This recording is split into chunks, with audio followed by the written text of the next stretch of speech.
Question number 2 बड़ा easy और simple सा क्वेश्चन है। इसमें उसने कहा क्या है, इफ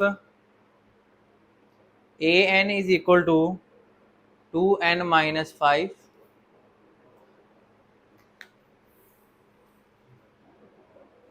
ए n-3 है ये, फाइंड nth टर्म। हमें nth टर्म फाइंड करनी है जबकि हमें n-3 टर्म दी हुई है उसने। तो बड़ा इजी सा क्वेश्चन है। यहाँ पर हम सोल्यूशन में लिखेंगे given an-3 equal to 2n-5। हमारे पास nth टर्म कब आएगी? जब इस जगह पर जस्ट n नजर आए, हमें -3 नहीं चाहिए। तो जस्ट उसके लिए हमें क्या करना होगा, रिप्लेस n बाय n+3। आप यहाँ पर n को n+3 से रिप्लेस करेंगे तो +3 इस -3 को कैंसिल कर देगा। तो उससे क्या चेंज आएगा, a n+3 -3 is equal to 2 into n+3 -5। जहां जहां पर n था वहां पर हमने n की जगह रिप्लेस कर दिया n+3। तो हमारे पास ये कैंसिल आउट होके रिजल्ट आएगा an that is equal to 2n+6 -5। तो ये आ जाएगा 2n+1। ये हमारे पास nth टर्म आ चुकी है जी। स्टूडेंट क्वेश्चन नंबर 3, 4 और 5 सेम पैटर्न पर हैं, इनमें से भी एक कर लेते हैं। क्वेश्चन नंबर 3 पहले कर लेते हैं, बाकी सेम पैटर्न पर है। क्वेश्चन नंबर 3 में कह रहा है if the fifth term of the AP given क्या है, स्टेटमेंट में देखेंगे fifth term of the arithmetic progression उसने कहा है 16 and it's 20th term is 46। Find its 12th term. हमें सिर्फ इसकी 12th टर्म फाइंड करनी है। 12th टर्म का मतलब अब ये नहीं है कि हमें फर्स्ट 12th टर्म फाइंड करनी है, just 12th term A12 find करनी है, ना 11 ना 10 ना 9, हमें और कोई टर्म फाइंड करने की जरूरत नहीं है। कैसे फाइंड करेंगे, सेम पैटर्न जो भी कंसेप्ट दिया आपको कि गिवन हमारे पास A5 को हम लिख सकते हैं A1 + 4D, उसी फॉर्मूला से जो जर्नल फॉर्मूला आपको डिफाइन किया है nth टर्म का, और ये इक्वल टू 16 आ जाएगा, ये इक्वेशन 1 हो जाएगी। और इसको लिखेंगे A1 + 19D और ये 46 के इक्वल आ जाएगा। सिमिलर पैटर्न पर हम यहाँ से A1 और D की वैल्यू फाइंड करेंगे। उसके लिए क्या करना होगा, जस्ट सब्ट्रैक्ट कर देते हैं, सब्ट्रैक्ट इक्वेशन 1 फ्रॉम 2। तो A1 + 19D इक्वल टू 46 और A1 + 4D is equal to 16। Minus minus ये कैंसिल आउट, 9 ये 15D आ जाएगा और यहाँ पर हमारे पास 30 आ जाएगा। तो यहाँ से हमारे पास D किसके इक्वल आ जाएगा, D इज इक्वल टू आ जाएगा 2 के। D आ चुका हुआ है हमारे पास। यहाँ पर हम लिखेंगे put D is equal to 2 in equation 1। तो ये आ जाएगा A1 + 4 into 2 equal to 16, A1 + 8 is equal to 16, A1 is equal to 16 - 8 और A1 इज इक्वल टू आ जाएगा फर्स्ट टर्म और D आ चुका हुआ है। हमें 12 फाइंड करनी है। मैं लिखूंगा नाउ या as we know that A12 का फॉर्मूला होगा A1 + 11D जनरल टर्म के फॉर्मूला से। A1 आपके पास 8 आ गया प्लस 11 और D कितना आ गया 2। तो ये 8 + 22 और ये हमारे पास आ जाएगा 30। ये A12 की वैल्यू आ चुकी है। इसी पैटर्न पर आप चलते हुए अरिथमेटिक प्रोग्रेशन की कोई भी टर्म फाइंड कर सकते हैं। Question number 6 and 7 same question है। इसमें हमसे वो पूछ रहा है which term of the AP which term of the AP 5 2 -1 is -85 के ये जो AP है अरिथमेटिक प्रोग्रेशन है, इसकी कौन सी टर्म -85 होगी। कौन सी टर्म का मतलब है हमें उस टर्म का नंबर बताना है, यानी कि फर्स्ट टर्म है, सेकंड टर्म है, थर्ड टर्म है, 15 टर्म है, 30th टर्म है, कौन सी टर्म हमारे पास है -85, यानी कि हमें n बताना है कि हमारे पास n क्या है। इसको अंडरस्टैंड करना बहुत ज़रूरी है कि हमें इसमें फाइंड आउट क्या करना है। अब यहाँ पर स्टूडेंट हमारे पास हेयर इधर से देखेंगे तो फर्स्ट टर्म हमें नज़र आ रही है 5 है, कॉमन डिफरेंस निकालेंगे तो वो नेक्स्ट माइनस प्रीवियस का कॉन्सेप्ट यूज़ करना है, 2 - 5 करेंगे तो जस्ट -3 आ जाएगा।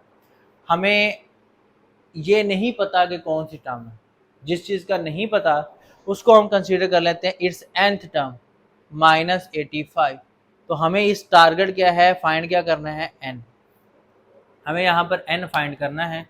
वो कैसे फाइंड आउट करेंगे, मैं लिखूँगा as we know that an equal to a1 plus n-1 into D. अब हमें n का नहीं पता, जो पता है वो चीज़ें सब्स्टिट्यूट करते हैं। जिसका नहीं पता था वो nth टर्म थी, ये -85 आ जाएगी, फर्स्ट टर्म 5 आ जाएगी, n-1 एज इट इज़ आ जाएगा और d -3 आ जाएगा। कैलकुलेट करते हैं, -85 - 5 इक्वल टू -3n + 3, तो ये आपके पास आ जाएगा -90 इक्वल टू -3n + 3। इनको इंटरचेंज कर लेते हैं तो 3n इज इक्वल टू आ जाएगा 90 + 3, तो 3n इज इक्वल टू 93 आ जाएगा और n इज इक्वल टू 93/3 आ जाएगा, तो n इज इक्वल टू आ जाएगा 31। तो हमें n की वैल्यू मिल गई 31। तो हम लिख सकते हैं hence -85 is the 31st term of given AP, कि ये 31st टर्म है गिवन एपी की। नेक्स्ट हम सोल्व करते हैं।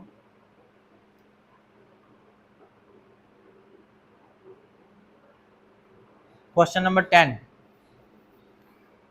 ये इसके भी दो पार्ट हैं और सिमिलर हैं इसी पैटर्न पर। वो कह रहा है डिटरमिन, यानी कि यहाँ पर हमें एक नंबर दिया होगा, जैसे फर्स्ट केस में -19 है। कह रहे हैं कि डिटरमिन करें वेदर द टर्म इज, हमें ये मालूम करना है कि ये जो टर्म दी गई है इस एपी की टर्म है या नहीं है।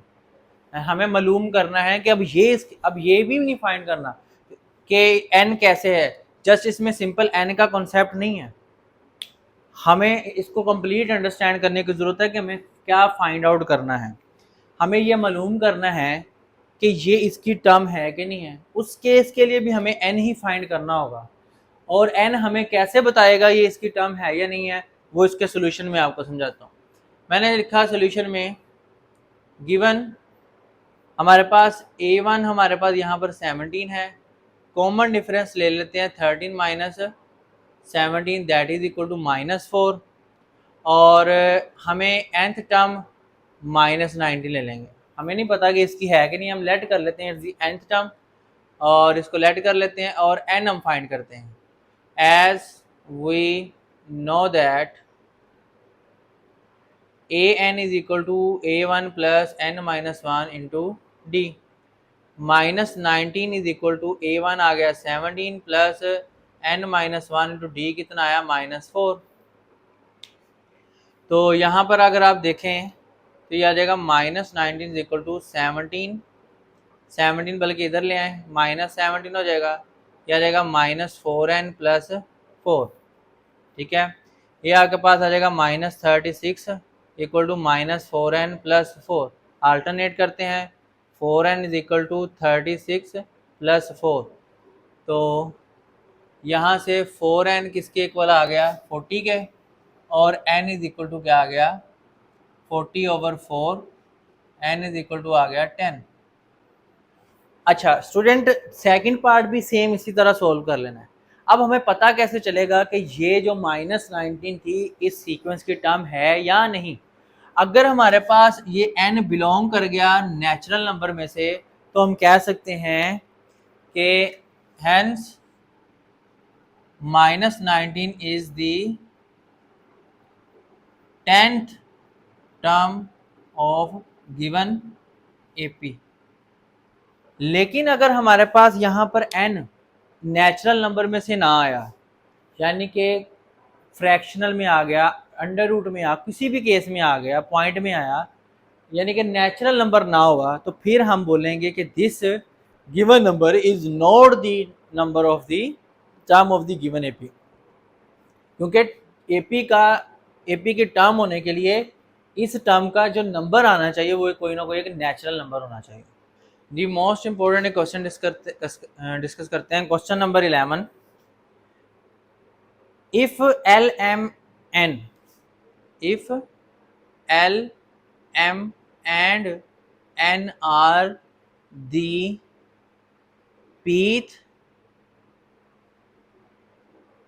qth and rth term of an AP, show that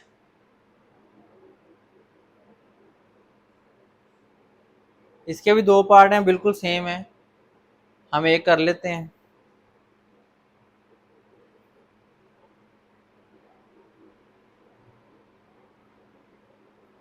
हमें क्या करना है, हमें शो करना है कि this result is equal to 0 अगर हमारे पास L, M, N are pth, qth and rth term, यानी कि L कौन सी है, पीथ टर्म, M कौन सी है, क्यूथ टर्म एंड N कौन सी है, आर्थ टर्म। अब इसको लिखना कैसे है सॉल्यूशन में, गिवन इट्स पीथ टर्म को AP लिखेंगे, that is equal to L।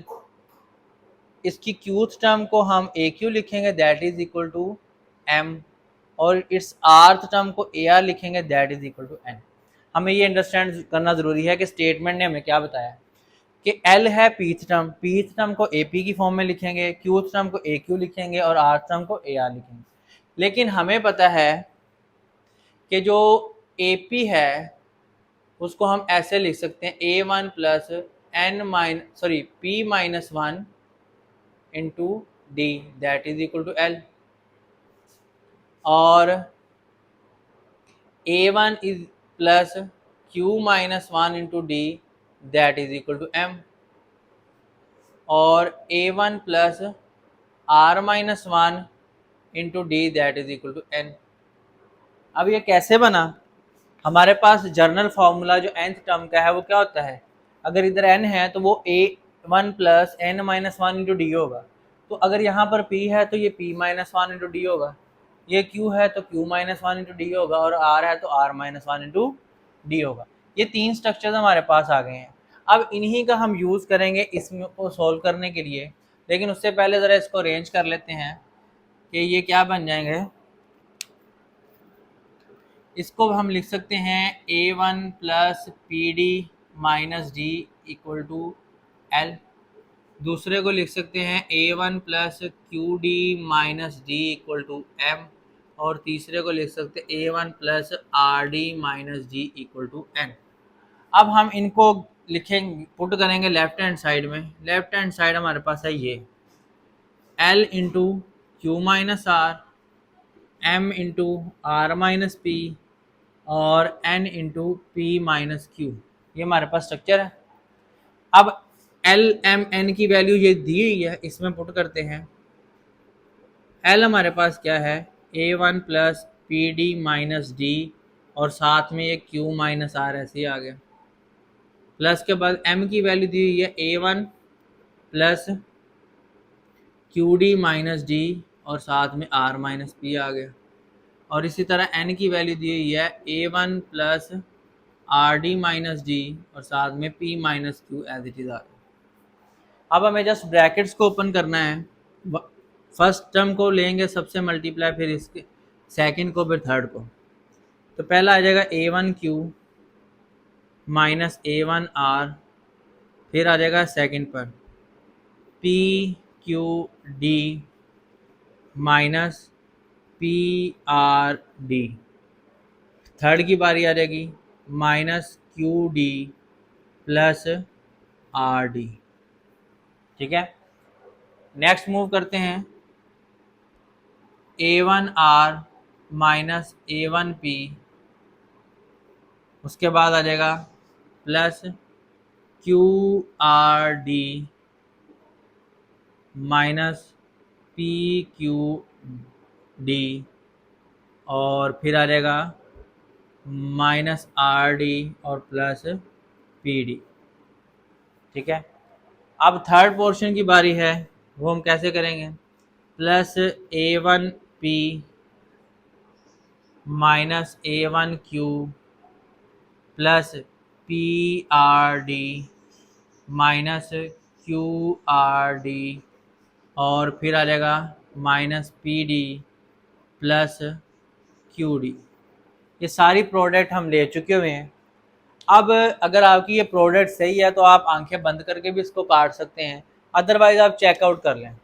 ये पॉजिटिव A1Q है, ये नेगेटिव A1Q है, ये नेगेटिव A1R है, ये पॉजिटिव A1R है, ये पॉजिटिव PQD है, यहाँ पर ये नेगेटिव PQD है, ये माइनस PRD है, ये पॉजिटिव PRD है, ये माइनस QD है, ये प्लस QD है, ये प्लस RD है, यहाँ पर ये माइनस RD है। ठीक है, ये माइनस AP है, यहाँ पर प्लस AP है, उसके बाद यहाँ पर QRD प्लस है, ये माइनस है, और यहाँ पर प्लस PD है और ये माइनस PD है। ये सारी की सारी टर्म कैंसिल आउट हो जाएंगी और ये इक्वल टू ज़ीरो आ जाएगा, that is equal to right hand side. तो ये सिंपली हमने शो कर दिया कि अगर हमारे पास LMNPQ और आर्थ टर्म है तो ये रिजल्ट होल्ड करता है। हमने लेफ्ट हैंड साइड में LMN की वैल्यूज़ पुट की हैं और राइट हैंड साइड हमारे पास आंसर 0 आ गया। क्वेश्चन नंबर 12 डिस्कस करते हैं। Find the nth term of 4/3 whole square, 7/3 whole square और 10/3 whole square and so on. हमें क्या करना है कि ये सी प्रोग्रेशन दी गई है और इसकी nth टर्म फाइंड करनी है। स्टूडेंट इसमें हमें क्या गैस करना है, बिहेवियर देखें कि इसमें डिनोमिनेटर भी सेम चल रहा है और पावर भी सेम चल रही है, जस्ट चेंज आ रहा है 4, 7 और 10। अगर हम लेट कर लें, लेट एन AP, जो चेंज आ रहा है उसकी लेट करें 4, 7, 10 एंड सो ऑन। अगर हम इस AP की nth टर्म फाइंड कर लें तो हम गिवन AP की nth टर्म कैसे बना सकते हैं वो देखिएगा। अब यहाँ पर मैं लिख सकता हूँ A1 इक्वल टू 4 है और D मेरे पास 7 minus 4 that is equal to 3 है। अब मैं लिखूँगा as we know AN equal to A1 plus N minus 1 into D है। तो A1 मेरे पास 4 आ गई प्लस N माइनस 1, D मेरे पास 3 आ गया। तो मैं लिख सकता हूँ AN is equal to 4 plus 3N minus 3। तो ये सिंपली लिखी जा सकती है AN is equal to 3N plus 1। ये मेरे पास nth टर्म आ गई है इस AP की। अब मैं यहाँ पर लिख सकता हूँ now the nth term of given AP is, देखें इसमें चेंज इसमें आ रहा था, उसकी चेंज के अकॉर्डिंग हमने nth टर्म फाइंड कर लिया है। तो nth टर्म जो गिवन AP की होगी वो कैसे बनेगी, डिनोमिनेटर सेम था, चेंज सिर्फ न्यूमिनेटर में आ रहा था, तो उसी के चेंज के अकॉर्डिंग हमारे पास ये आ जाएगा 3N प्लस 1 होल स्क्वायर। क्योंकि पावर भी सेम चल रही थी, इसका मतलब nth टर्म में पावर का चेंज नहीं आना, डिनोमिनेटर भी सेम चल रहा था, nth टर्म डिनोमिनेटर का चेंज नहीं आया, न्यूमिनेटर में चेंज आ रहा था, वो चेंज कैलकुलेट करके हमें nth टर्म की गिवन अर्थमेटिक प्रोग्रेशन की nth टर्म फाइंड कर ली है। नेक्स्ट स्टूडेंट हमारे पास क्वेश्चन नंबर 13, 14 बिल्कुल सेम है। तो यहाँ पर मैं आपको 14 करवा देता हूँ। इसमें वो क्या कह रहा है कि if 1/A, 1/B and 1/C are in AP, show that common difference है is equal to a minus c over 2ac। हमें कॉमन डिफरेंस फाइंड करना है इनका। तो कैसे फाइंड करेंगे, गौर से देखिएगा कि सॉल्यूशन में if given 1 over b a 1 over b 1 over c are in ap, then d is equal to इनका common difference 1 over b minus a and d is equal to 1 over c minus 1 over b। यानी कि दोनों का ये common difference आएगा, ये 1 है ये 2 है। अब हमें इनके कॉमन डिफरेंस को ये प्रूव करना है। ये कैसे आएगा, अगर मैं एडिंग कर दूं 1 एंड 2 तो d plus D left side left में ऐड होगी और राइट साइड में 1 over b minus 1 over a plus 1 over c minus 1 over b। Right side में ऐड कर दी, ये पॉजिटिव नेगेटिव कैंसिल आउट हो गया, ये 2d आ गया हमारे पास 1 over c minus 1 over a। इनका एलसीएम ले लेते हैं, ये ए सी आ जाएगा और इधर आ जाएगा ए माइनस सी 2d के, और d हमारे पास आ जाएगा a minus c over 2ac। तो दिस इज द रिक्वायर्ड।